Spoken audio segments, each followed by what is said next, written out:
আসসালামু আলাইকুম এভরিওয়ান, আবারও চলে এসেছি নতুন একটা ভিডিও নিয়ে। আমি ইসমাত। আজকে আমি বানাচ্ছি খুবই মুচমুচে মজাদার একটা আলুর নাস্তা। সেজন্য আমি নিয়েছি 3টা ছোটো সাইজের আলু। বড় সাইজের হলে আপনারা 2টা নিলেই চলবে। আলুগুলোকে আমি খোসা ছাড়িয়ে ধুয়ে নিয়েছি। এখন গ্রেটারে আমি গ্রেট করে নিচ্ছি। গ্রেটারের বড় ছিদ্র দিয়ে আমি গ্রেট করে নিচ্ছি। এই নাস্তাটা বানাতে খুব বেশি সময় লাগে না, ঝটপট হয়ে যায়। চা বানাতে বানাতে নাস্তাটা হয়ে যাবে, খুব বেশি উপকরণেরও দরকার নেই। গ্রেট করা হয়ে গেছে, এখন আমি ভালো করে ধুয়ে নিব।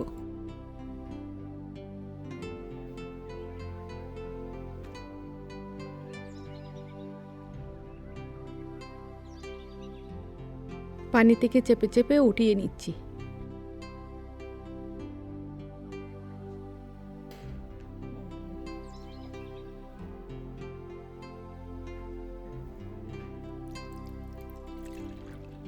আবারও ঠান্ডা পানি নিয়েছি, সেখানে আমি 2 মিনিটের জন্য আলুটা ভিজিয়ে রাখছি। এতে করে আলুর নাস্তাটা খুব বেশি মুচমুচে হয়।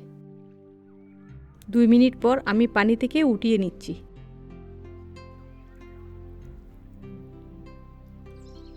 সবগুলো উঠানো হয়ে যাওয়ার পর আমি আবারও একটু চেপে নিচ্ছি, যেন একদমই পানি না থাকে।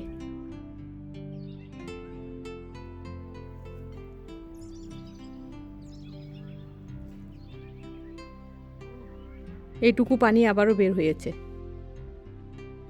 খুব শুকনো করে ফেলেছি, একদম ঝরঝরে করে ফেলেছি। পানি থাকলে মুচমুচে হবে না, সেজন্য চেষ্টা করতে হবে যেন একদমই পানি না থাকে আলুর গায়ে। এখন দিচ্ছি খুব মিহি করে কুচানো 4টা কাঁচামরিচ, একটা পেঁয়াজ কুচি, পেঁয়াজটাও মিহি করে কুচিয়েছি। সামান্য একটু হলুদের গুঁড়া, সামান্য একটু মরিচ গুঁড়া, সামান্য একটু লবণ। খুব ভালো করে মিশিয়ে নিচ্ছি। আলুর গায়ে গায়ে যেন সব মশলাগুলো ভালো করে মিশে যায়, সেজন্য ভালো করে মিশিয়ে নিচ্ছি। চালের গুঁড়া দিচ্ছি 1/4 কাপ, ফ্রেশ ধনেপাতা কুচানো দিচ্ছি 1/4 কাপ। এবার মিক্স করে নিচ্ছি ভালো করে, একটু ঝুরা ঝুরা করে মিক্স করছি। চালের গুঁড়া দিলে নাস্তাটা খুব মুচমুচে হয়। বাইন্ডিংয়ের জন্য দিচ্ছি কর্নফ্লাওয়ার। এখানে আমি 1/4 কাপ কর্নফ্লাওয়ার নিয়েছি। অর্ধেকটা দিয়ে প্রথমে মেখে দেখছি, প্রয়োজন হলে বাকি অর্ধেকটুকুও দিয়ে দিব।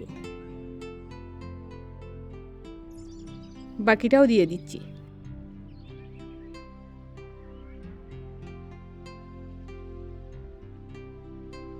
আঙ্গুলের সাহায্যে একটু জোড়া জোড়া করে মাখতে হবে।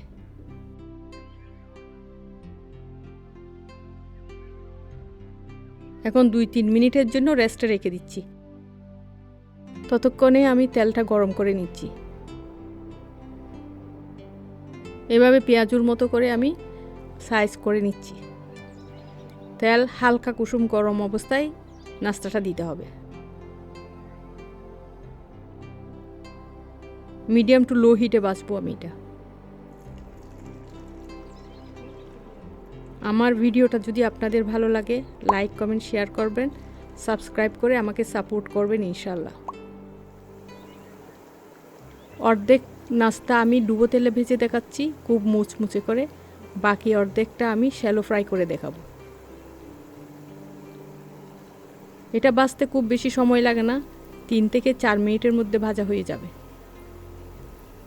এক পিঠ ভাজা হয়ে গেলে আমি উল্টিয়ে দিচ্ছি, হালকা ব্রাউন করে আমি নামিয়ে নিব। অলমোস্ট হয়ে এসেছে,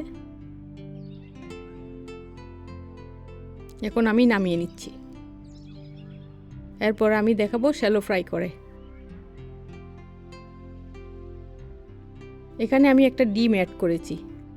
আমি ক্যামেরা অন করতে ভুলে গিয়েছিলাম, সেজন্য দেখাতে পারছি না। এখন আমি অল্প তেলে শ্যালো ফ্রাই করে দেখাচ্ছি।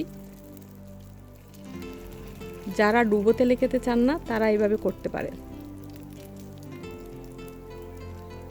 আমি দুভাবে করে দেখাচ্ছি, যে যেভাবে খেতে পছন্দ করেন সেভাবে করতে পারেন। খেতে খুবই মজার হয়, ঝটপট একটা বিকেলের নাস্তা। ইফতারি আইটেমেও এটা রাখতে পারেন। জাস্ট 2 মিনিট পর আমি উল্টিয়ে দিচ্ছি। মিডিয়াম টু লো হিটে আমি ভেজে নিচ্ছি।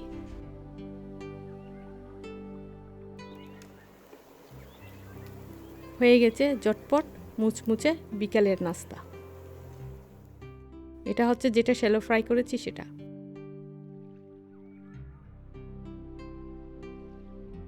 আর এটা হচ্ছে ডুবো তেলে মুচমুচে ভাজা। আসসালামু আলাইকুম সবাইকে।